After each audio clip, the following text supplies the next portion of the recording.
banker's fist slammed on the desk. "You're 3 months behind, Thorne.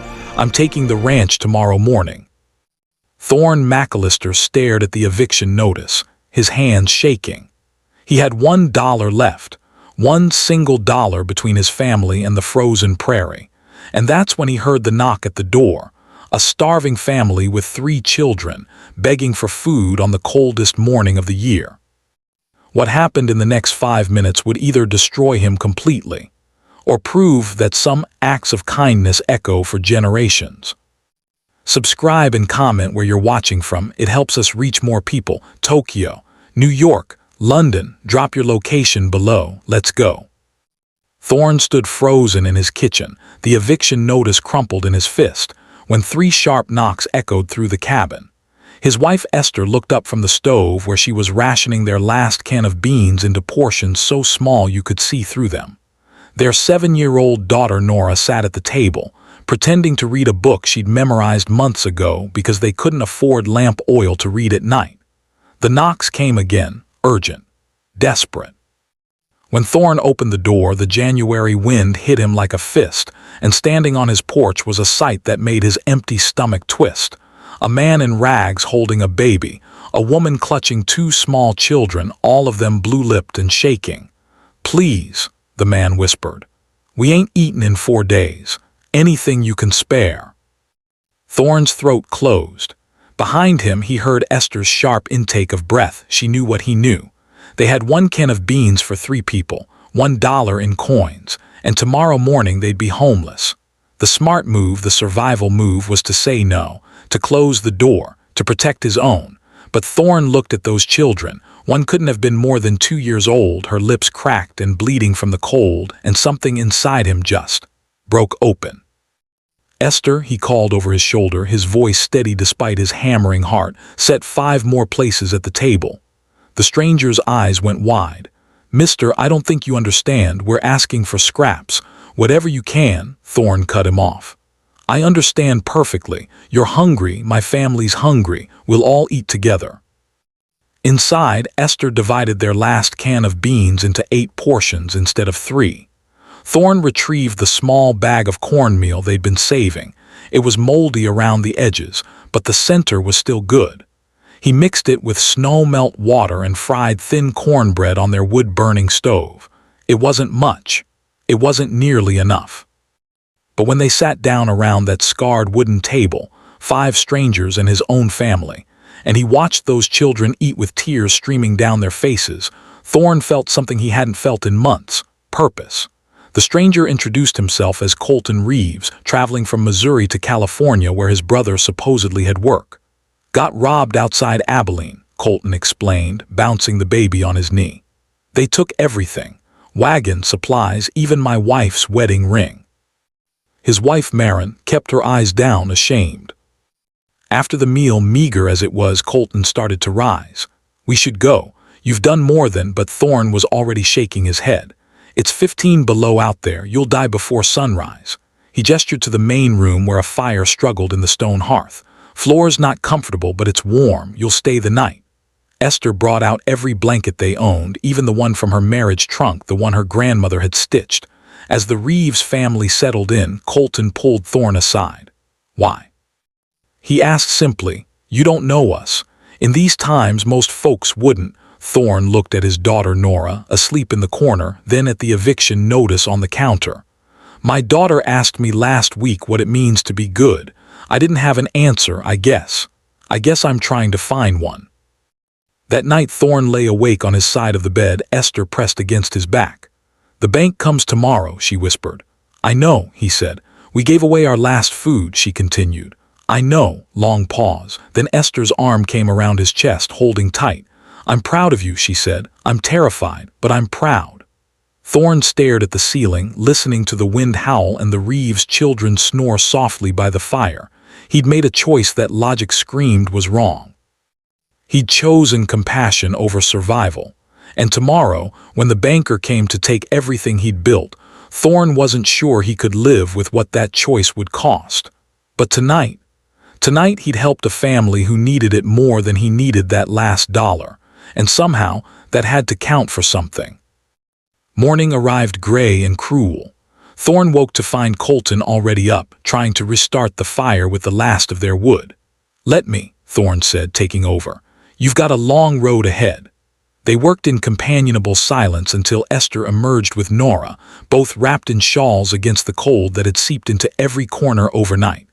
Marin heated snowmelt for weak coffee, no grounds left, just hot water with a memory of flavor.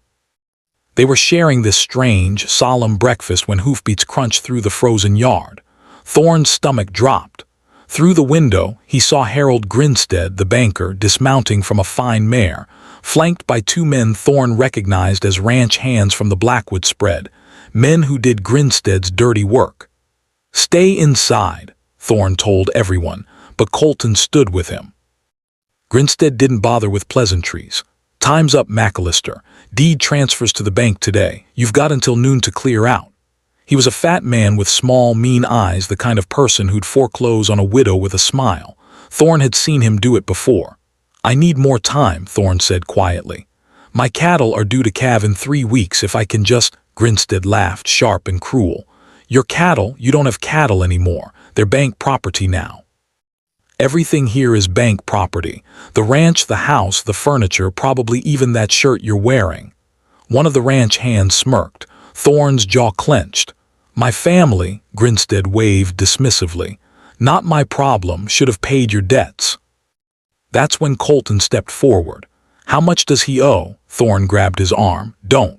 But Colton ignored him, fixing Grinstead with a look that held none of the desperate gratitude from last night, just steel. "How much?" Grinstead sized up Colton's ragged clothes, his gaunt face. $365. "Why? You gonna pay it?" Colton didn't blink. "This man gave me and my family shelter last night when we were freezing, fed us when he had nothing.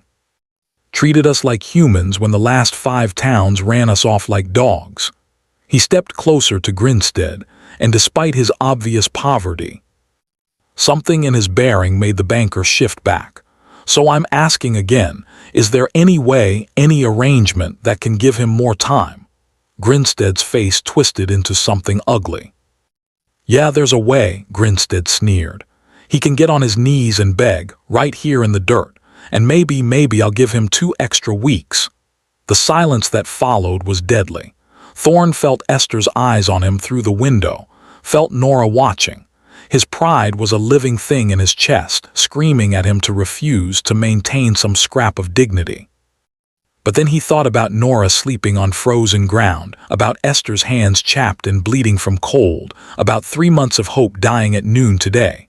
Slowly, deliberately, Thorne began to lower himself to his knees. "Don't." Colton's hand stopped him. When Thorne looked up, Colton was reaching into his boot, pulling out something wrapped in oilcloth. He peeled it back carefully, revealing a small leather pouch.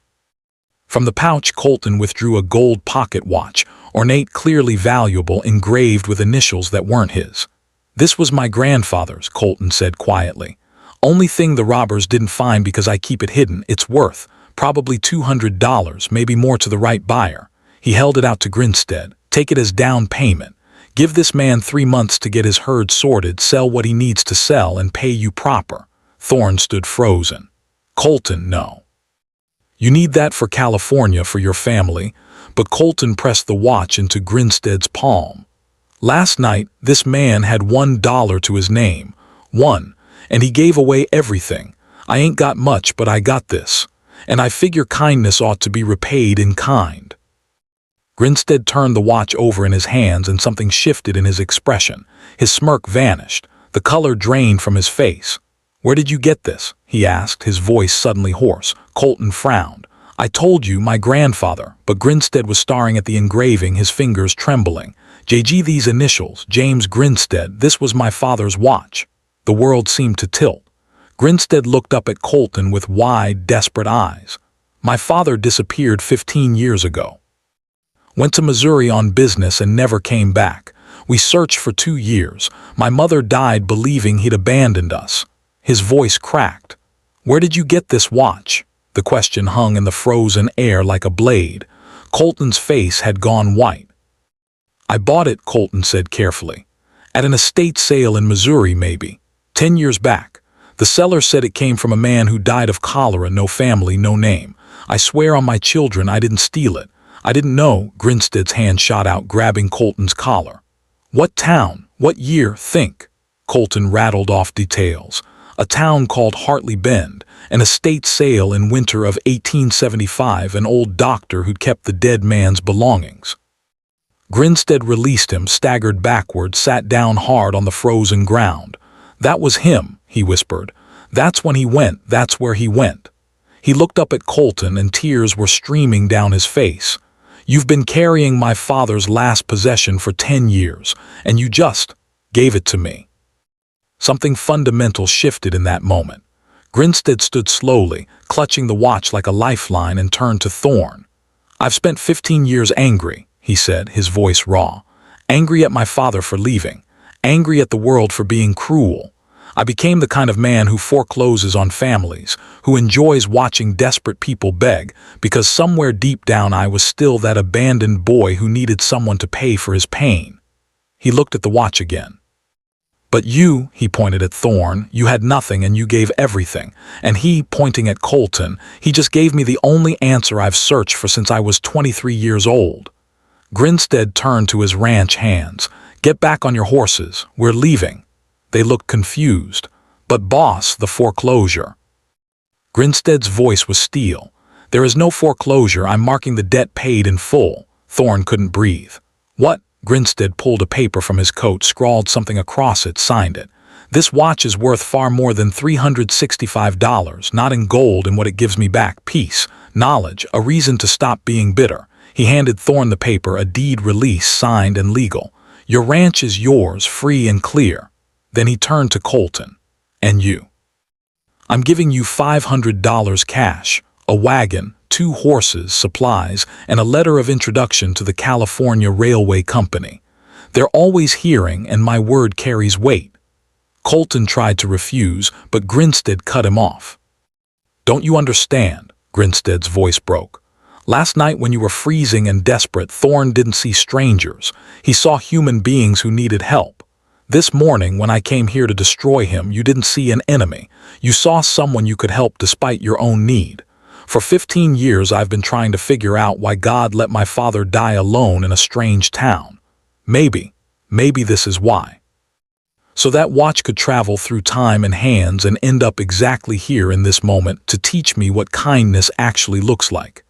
He wiped his eyes roughly.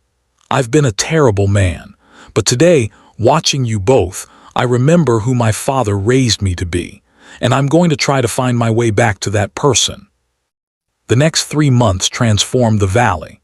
Grinstead was true to his word. He provided Colton with everything promised, and the Reeves family left for California with tears and promises to write. But something else happened, something nobody expected. Grinstead began showing up at the Macallister ranch weekly, at first to check on things, but soon to simply sit at their table and talk. He told them about his father, how James Grinstead had been a gentle man who believed in second chances, who'd built the bank to help families, not trap them. I corrupted his legacy, Harold admitted one night over Esther's stew, turned kindness into cruelty because I was hurt. He looked at Nora, who was teaching him how to play checkers. I forgot what my father actually stood for. Word of what happened spread through the valley like wildfire. People whispered about the foreclosure that wasn't, about the watch that changed a banker's heart, about Thorne Macallister's impossible generosity. And something shifted in the community. Families that had been hoarding resources started sharing. The mercantile began extending credit to struggling ranchers. Grinstead restructured his lending practices, longer terms, lower rates, actual mercy. I'm trying to run the bank my father would have been proud of, he told Thorne. The winter remained brutal, but it felt different now. Warmer somehow, despite the cold. Thorne's cattle did calve in March, 16 healthy calves that represented hope and income. He sold 10 at fair market price, kept 6 for breeding. For the first time in 3 years, the Macallister family went to bed with full stomachs and no fear of mourning. But the real change was in the people. One afternoon, a stranger knocked on Thorne's door, a woman with 2 teenage sons traveling to Oregon asking for directions. Thorne not only gave directions but insisted they stay for supper, provided them hay for their horses, sent them off with dried meat and cornbread. "You're just like your reputation," the woman said before leaving. Thorne didn't understand.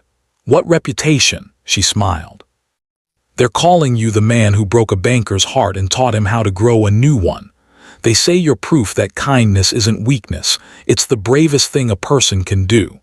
After she left, Esther wrapped her arms around Thorne from behind. "Our daughter asked what it means to be good," she reminded him. "I think you've given her an answer." That spring, a letter arrived from California. Colton Reeves wrote that he'd secured work with the railway, that his family had a home, that his children were in school. But the last paragraph made Thorne's throat tight. "I've been thinking about that morning. I almost didn't knock on your door. We were so ashamed, so broken, that I nearly walked past. But something told me to try one more time. That knock, that one desperate knock, led to everything we have now. Not just the wagon and money from Grinstead, but the reminder that we were worth helping, that we mattered. You gave us more than food that night, Thorne. You gave us back our humanity. And I'm raising my children to understand that when you have almost nothing, giving it away is when you're richest." Grinstead read the letter over Thorne's shoulder. He'd become a regular fixture at the ranch, almost family now. "He's right, you know," Harold said quietly. "I had everything, money, power, property, but I was bankrupt in every way that mattered. You had $1, 1 can of beans, and facing eviction, and you were the richest man in this valley." He paused. "My father used to say, the measure of a man isn't what he keeps when he has plenty, but what he gives when he has nothing. I spent 15 years forgetting that. Thank God you remembered for both of us." That night, Thorne stood on his porch, watching the sun set over land that was truly his again, and thought about the strange mathematics of kindness, how giving everything away somehow left you with more than you'd started with. 23 years later, Nora Macallister stood in a new building at the edge of town, cutting a red ribbon while the crowd applauded. The sign above the door read, "The James Grinstead Community Fund, No Family Left Behind." She was 30 now, a schoolteacher with her father's eyes and her mother's practical kindness. Behind her stood Thorne, gray-haired but strong, and Esther, her hands no longer chapped but always busy helping someone. Harold Grinstead, now in his 60s, smiled from the front row, his father's watch on a chain across his vest. The fund was his life's work, a lending institution that helped struggling families with no-interest loans, job placement, and emergency food supplies. Every penny he'd earned foreclosing on desperate people, he'd spent giving back. "It's not enough to erase the harm I did," he'd told Thorne, "but it's a start." The story of that frozen morning had become legend. Parents told their children about the poorest rancher who gave his last dollar, about the stranger who returned the favor with a watch, about the bitter banker whose heart broke open and let the light back in. It had rippled outward in ways none of them could have imagined. Colton Reeves had become a railway supervisor in California, famous for hearing downtrodden men nobody else would risk on. "My boss in Montana took a risk on me when I had nothing," he'd explain. "I'm just paying it forward." His children grew up understanding that wealth wasn't counted in gold, but in the number of lives you touched when nobody was watching. One of his sons became a doctor who treated patients regardless of ability to pay. His daughter founded an orphanage. But it was Nora who truly carried the torch. She'd started small, taking meals to struggling families, organizing community barn raisings, teaching children whose parents couldn't afford school fees. Then she'd approached Harold with an idea. What if they formalized it? What if they created something permanent? "My father taught me that kindness isn't a one-time act," she'd told him. "It's a way of living, and it should be structured into our community so it outlives all of us." Harold had wept when she'd suggested nomming it after his father. At the ribbon cutting, Nora gave a speech that had half the town crying. She told the story, the knock on the door, the shared beans, the watch, the transformation. "My father could have closed the door," she said. "It would have been reasonable, logical, some would say smart, but he opened it. And in doing so, he opened all of our hearts. She pointed to faces in the crowd, families who'd been helped by the fund, children who'd eaten because of community generosity, men who had jobs because someone took a chance. This building, this fund, it's not charity. It's not even kindness, really. It's recognition. Recognition that we're all one bad winter away from being the family knocking on the door. And when that day comes, and it comes for all of us eventually, we want to live in a world where someone answers. The applause was thunderous. After the ceremony, Thorne found himself standing with Harold, watching the crowd disperse. "Do you ever regret it?" Harold asked. "Giving away that last meal, you had no guarantee of what would happen." Thorne smiled. "Every day I wake up grateful I made that choice, not because of what I gained, though we gained so much, but because of what Nora learned." That evening, the Macallister and Grinstead families shared dinner, as they did every Sunday. The table was full: Thorne and Esther, Nora and her husband, Harold and his wife, their collective grandchildren running underfoot. Someone mentioned they'd seen a family of travelers at the edge of town looking hungry. Without discussion, Esther began packing food. Thorne grabbed blankets. Nora wrote a note for the community fund office. It was instinct now, muscle memory, the echo of one frozen morning still rippling through their lives. As Thorne walked out into the evening with supplies for strangers he'd never met, he thought about that morning 23 years ago, about standing in his kitchen with $1 and 1 can of beans and making an impossible choice. He'd given everything away, and somehow, impossibly, he'd received back more than he could have ever imagined, not in money, but in legacy. In a daughter who saw people, not transactions, in a reformed banker who'd found his father's true spirit, in a community that understood that the richest people aren't those who have the most, but those who give the most when they have the least. The sun set gold over the valley, and Thorne Macallister smiled. One knock, 1 can of beans, one last dollar, and a lifetime of proof that kindness is never wasted. It just takes time to show you what it's truly worth. Tell me what resonated with you. Was it Thorne's choice, the watch reveal, Grinstead's transformation? When you comment, YouTube's algorithm pushes this video to more viewers. Your words could be what convinces someone else to watch, and maybe, just maybe, this story reaches someone on their worst day and reminds them that kindness is never wasted. Every subscription, every comment, every share creates a ripple effect, just like Thorne's one act of generosity rippled through generations. You have the power to spread this message further than I ever could alone. And remember, you're never too poor to be generous, and you're never too broken to make a difference.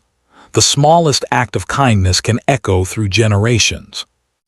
Now go be someone's Thorne Macallister today.